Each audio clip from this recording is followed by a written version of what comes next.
सादर जय सिया राम, जय मां ललितांबा। आज हम लोग जानते हैं ज्योतिष क्या है। ज्योतिष एक प्रत्यक्ष विषय है और ज्योतिष एक इतना प्रत्यक्ष विषय है कि इसके जो देवता हैं वो सूर्य और चंद्रमा है। कैसे क्या कहते हैं, अप्रत्यक्षाणि शास्त्राणि विवादस्तेषु केवलम प्रत्यक्षम ज्योतिषम शास्त्रम चंद्रार्को यत्र साक्षरे। और शास्त्रों में विवाद है, लेकिन ये शास्त्र कैसा है, ये प्रत्यक्ष है, इसमें कोई भी विवाद नहीं है। क्यों? क्योंकि इसके देवता सूर्य और चंद्रमा हैं। क्योंकि सूर्य के बिना ना तो दिवस हो सकता है और बिना चंद्रमा के उदय होने से निशा नहीं हो सकती है। ठीक है, तो सूर्य चंद्रमा दोनों ही ज्योतिष के प्रधान देवता हैं। आइए, अब संसार में जो भी प्रश्न पूछे जाते हैं उनके समाधान हेतु लोग संसार में प्रचलित अनेक संसाधन यथा। अब लोगों के पास प्रश्न होता है कि हमारे पास कुंडली नहीं है, हमारे पास ये नहीं है, वो नहीं, तो उनके लिए क्या संसाधन है, उनके लिए क्या उपयोगी संसाधन है, हम कैसे उनके बारे में बता सकते हैं। ऐसा ज्योतिष का संसाधन। सबसे पहले उन्होंने क्या कहा कि जन्म कुंडली के ग्रहों के आधार पर, जन्म कुंडली में जो ग्रह हैं उनके आधार पर बता सकते हैं कि कैसे लोगों को जानकारी प्राप्त हो सके। इसकी हम विशेष चर्चा करेंगे, ग्रह क्या है। तो ग्रहों के आधार पर, जन्म कुंडली में ग्रहों के आधार पर हम बता सकते हैं। दूसरा प्रश्न लग्न कुंडली, इस समय जाता का इसी समय लग्न कुंडली प्रश्न कुंडली बना करके हम उसके सवालों का जवाब दे सकते हैं। फिर क्या है, तीसरा नंबर, शारीरिक संरचनाओं को ध्यान में रखकर, जो शरीर में जो संरचनाएं हैं, शरीर की संरचनाएं हैं, शरीर की आकृति के आधार पर भी उसके बारे में हम बता सकते हैं। फिर क्या कहते हैं, चौथा नंबर जो वो कहते हैं आंगिक चेष्टाओं का अवलोकन करके, जो अंग में जैसे वो आते ही वो उन्होंने कौन से शरीर को छुआ, कौन से अपने शरीर के अंग को छुआ, किस अंग को स्पर्श किया, उसके आधार पर भी हम उसे जानकारी दे सकते हैं, उसे हम बता सकते हैं। फिर क्या कहते हैं मुखमंडल में उपस्थित भावों को पढ़कर। अब ये विषय क्या है, मुखमंडल में जैसे वो आते हैं उनके यहाँ उनको उदासी है, मुस्कुरा रहे हैं, या उनका मुखमंडल कैसा कैसा कैसा प्रतीत हो रहा है हमें, उसके आधार पर भी हम उसे बता सकते हैं।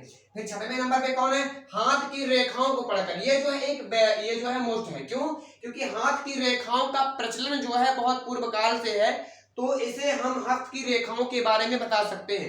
हस्त की रेखाओं के बारे में यहीं तक कि हम शरीर की समस्त रेखाओं का अवलोकन करके उसके बारे में बता सकते हैं। अब बात करते हैं व्यक्ति की वेशभूषा एवं अलंकरण के लिए, वह कौन से अलंकार पहना हुआ है, स्वर्ण चांदी क्या पहना हुआ है, उसके आधार पर, एवं वो कौन सी वेशभूषा पहन के आया है, कौन से रंग के वस्त्र पहन करके आया है, कैसे इसकी वेशभूषा है, इसके आधार पर भी हम उसे बता सकते हैं।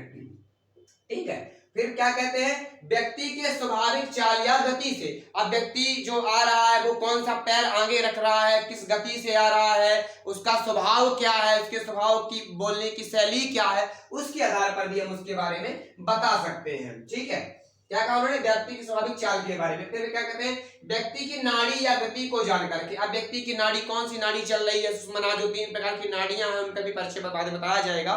तो नाड़ी के बारे में कि नाड़ी की गति को देख करके हम बता सकते हैं कि ये इसका प्रश्न क्या है और इसका कार्य कैसे सिद्ध होगा।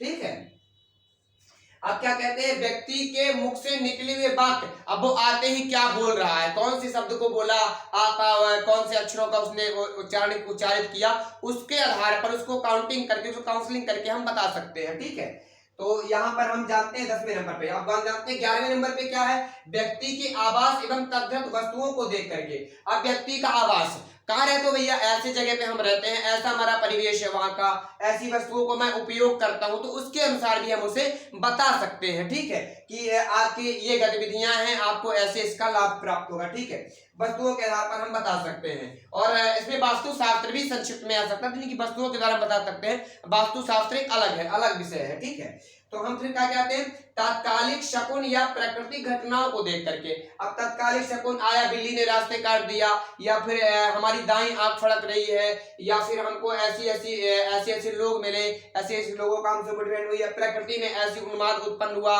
अचानक जो है तो बारिश का हो जाना, या अचानक मतलब कि बहुत सारी प्रकृति के जो उन्माद है, प्रकृति की जो घटनाएं हैं, उनके द्वारा हम पता लगा सकते हैं कि इसका काल क्षेत्र कैसे होगा, कैसा होगा, है ना। उसके द्वारा भी हवा का इस तरफ उस तरफ चलना, ये सब चीजें मतलब प्रकृति घटनाओं से भी उसके बारे में बताया जा सकता है। ठीक है।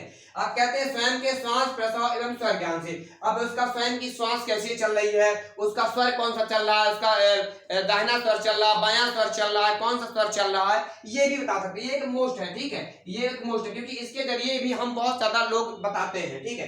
फिर कहते हैं स्वप्न में घटित दृश्यों के आधार। अब कहते हैं भैया हमने ऐसा स्वप्न देखा, किसी ने अच्छा स्वप्न देखा, किसी ने बुरा स्वप्न देखा, तो उसके आधार पर भी हम बता सकते हैं कि आपका स्वप्न ऐसा है तो ऐसे स्वप्न का ये फल होगा, क्योंकि रामायण रामचरितमानस में भी इसका वर्णन आ चुका है, ठीक है, जिसके बारे में हम विस्तृत विस्तार से बाद में भी जानकारी प्राप्त करेंगे।